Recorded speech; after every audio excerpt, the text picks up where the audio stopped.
Hi అండి, అందరికీ నమస్తే. Welcome back to my channel Sudha ఇంటి రుచులు. ఈరోజు వీడియో వచ్చి బ్రెడ్ పుడ్డింగ్ అండి. చాలా టేస్టీగా ఉంటుంది. పిల్లలు అయితే చాలా ఇష్టంగా తింటారండి. ఈ బ్రెడ్ పుడ్డింగ్ని ఎలా తయారు చేసుకోవాలో చూసేద్దాం పదండి. ముందుగా 4 బ్రెడ్ స్లైసెస్ని తీసుకుని బ్రౌన్ పాట్ని కట్ చేసేసి ముక్కలుగా కట్ చేసుకోండి. ఒక మిక్సీ జార్ తీసుకుని ముక్కల్ని యాడ్ చేసుకుని ఫైన్గా పౌడర్ చేసుకుని పక్కన పెట్టుకోండి. ఒక బౌల్ తీసుకుని 2 స్పూన్స్ కస్టర్డ్ పౌడర్ని యాడ్ చేసుకుని కొన్ని పాలు యాడ్ చేసుకుని ఉండలు లేకుండా కలుపుకోండి. క్యారమిల్ తయారు చేసుకోవడానికి స్టవ్ మీద మందంగా ఉన్న ఒక ప్యాన్ పెట్టుకుని 1/3 కప్ షుగర్ యాడ్ చేసుకుని బాగా కలపండి. స్టవ్ మీడియం ఫ్లేమ్లో పెట్టుకుని షుగర్ని కరిగించండి. షుగర్ అంతా కరిగిపోయిన తర్వాత గోల్డెన్ కలర్ వచ్చిన తర్వాత కేక్ చేసే ప్యాన్లోకి యాడ్ చేసుకోండి. వెంటనే స్ప్రెడ్ చేసేసుకోండి, లేదంటే గట్టిపడిపోతుంది. ఇలా కేక్ ప్యాన్ అంతా స్ప్రెడ్ చేసేసుకుని పక్కన పెట్టేసుకోండి. అదే ప్యాన్ని స్టవ్ మీద పెట్టుకుని 1/2 లీటర్ పాలు యాడ్ చేసుకోండి. 2 నిమిషాలు మరిగిన తర్వాత 1/3 కప్ షుగర్ని యాడ్ చేసుకుని 2 నిమిషాలు మరిగించండి.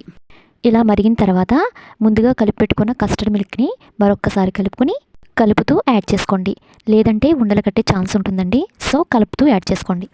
ఈ కస్టర్డ్ పాలు 2 నిమిషాలు మరిగిన తర్వాత మనం ముందుగా బ్లెండ్ చేసుకున్న బ్రెడ్ పౌడర్ని కొంచెం యాడ్ చేసుకుంటూ బాగా కలపండి. వీడియోలో చూపిస్తున్నట్టు ఈ మాదిరిగా ఉంటే సరిపోతుందండి. స్టవ్ ఆఫ్ చేసేయండి. ఈ మిశ్రమాన్ని క్యారమెల్ ట్రేలో వేసేసుకోండి. ఈ మిశ్రమాన్ని సర్దుకుని ట్రేని 2 టైమ్స్ ట్యాప్ చేయండి. ఎక్కడైనా మధ్యలో ఎయిర్ బబుల్స్ ఉంటే కవర్ అయిపోతాయండి. మందంగా ఉన్న ఒక గిన్నెని పెట్టుకుని కొన్ని వాటర్ యాడ్ చేసుకుని చిన్న స్టాండ్ కానీ లేదా గిన్నె కానీ పెట్టుకుని ఈ కేక్ ట్రేని దాంట్లో పెట్టేసి మూత పెట్టేసి పైన ఆవిరి వెళ్లకుండా మూత పెట్టేసి 40 to 50 మినిట్స్ మీడియం ఫ్లేమ్లో కుక్ చేసుకోండి. 50 మినిట్స్ తర్వాత నైఫ్ తీసుకుని గుచ్చి చూస్తే తడనేది లేకుండా ఉంటే చక్కగా కుక్ అయిపోయినట్టండి. లేదంటే ఇంకో 2 మినిట్స్ ఉడికించుకోండి. కేక్ పూర్తిగా చల్లారిన తర్వాత ఫ్రిడ్జ్లో 2 అవర్స్ పెట్టుకుని సర్వ్ చేసుకుంటే చాలా టేస్టీగా ఉంటుందండి.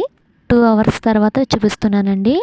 క్యారమిల్ పుడ్డింగ్ రెడీ అయిపోయింది. చూడండి ఎంత చక్కగా వచ్చిందో. టేస్ట్ కూడా చాలా బాగుంటుందండి. మీరు కూడా తప్పకుండా ట్రై చేయండి. మీకు ఎలా వచ్చిందో అనేది నాకు కామెంట్స్ చేయండి. ఇలాంటి వీడియోస్ మరెన్నో రావాలి అనుకుంటే నా ఛానల్ని తప్పకుండా సబ్స్క్రైబ్ చేసుకోండి. Thank you for watching.